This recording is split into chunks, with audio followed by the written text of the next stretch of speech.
Originally, the plan was just to do an album, which had the working title of Digital Memories of Analog Days.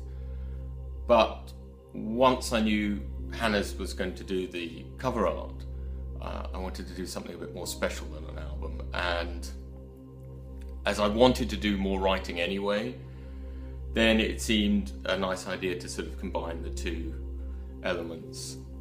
I've always been interested in science fiction, or at least certain types of science fiction, because I don't think I've ever been a real science fiction fan.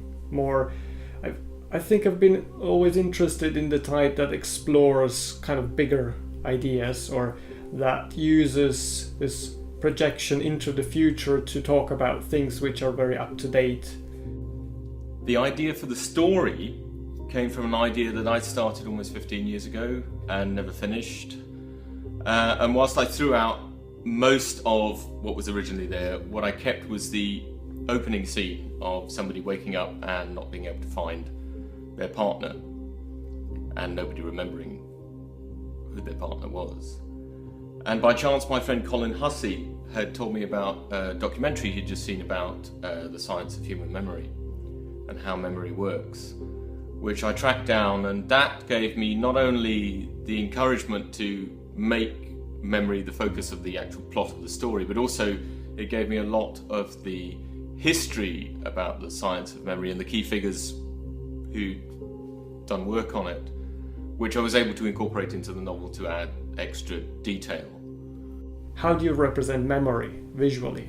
That's kind of a tricky thing. It's a bit of an abstract thing, and we usually resort to representing memory through some visual devices which are a bit cliche. So I did want to try a different route, and I wanted to do something that would be more about the whole morphing and changing and transformation of memory. The tricky thing was to find the right way to represent that, and I tried several things. For example, her turning into kind of smoke or dust, or breaking apart into tiny pieces flying away. But the thing that worked best at the end was her turning into this kind of ink-like liquid, a bit like when you dissolve ink in a glass of water and it all flows into strange shapes and keeps moving and keeps changing. So I really liked the idea of this kind of very fluid thing, which also has something a bit surreal to it. The writing took about 3 months, though I had breaks in the middle for other projects and things like the kids' summer holidays. So when I finished, which was around the beginning of September, I started straight away on the album. And through writing the story, I changed my idea about what I wanted the album to be. I didn't want it just to be a synthesizer album. I was very keen to have it be exactly like I would approach a commercial soundtrack, and so that I would break the story down into sequences and then decide how to score those sequences and what was needed to accompany the action for those parts.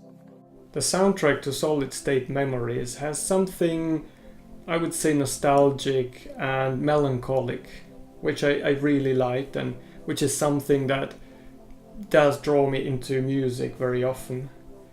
And so I wanted this feeling to be represented in the illustration in some way. I love the work that he's created for this. The look, the cityscape, the colours even, which is just great. They've got that slightly blue and violet colour scheme, which to me has a slightly retro 80s feel, which fits a lot of the soundtrack. So it's a perfect marriage, if you ask me. I'm really pleased with the final product. Firstly, because I finished the writing part of it. I can't tell you how many writing projects I've started over the years and never got finished because something else came along, I got busy with something, and then the impetus was gone. But also, it was lovely to finally get to work on something with Hannes, because I've loved his work for years, and I really admire the stuff he's done. And so to finally get him to do a project with me was a great feeling.